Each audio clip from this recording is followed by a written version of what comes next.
مسرحية الحراس، وها واحد المقطع من المسرحية.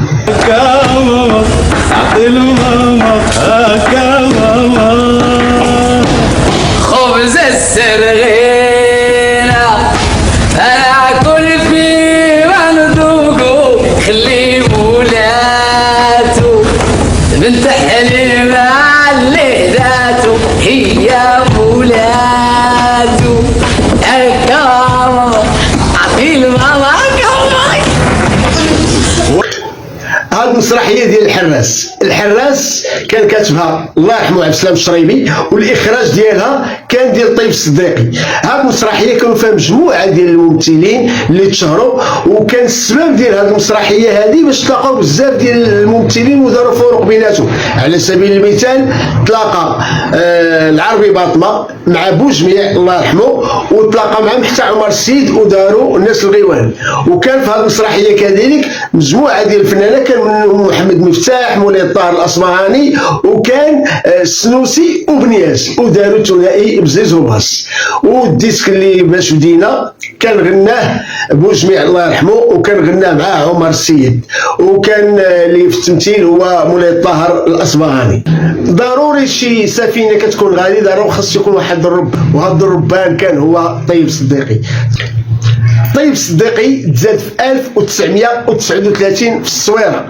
اللي خصكم تعرفوا على طيب الصديقي هو واحد مسرحي كبير بزاف، دار بزاف ديال الاعمال بحال مقامات البديع الزمان الهمداني، قفطان الحب مرصع بالهواء، هاد الحراس، وبزاف ديال المسرحيات لا تعد ولا تحصى.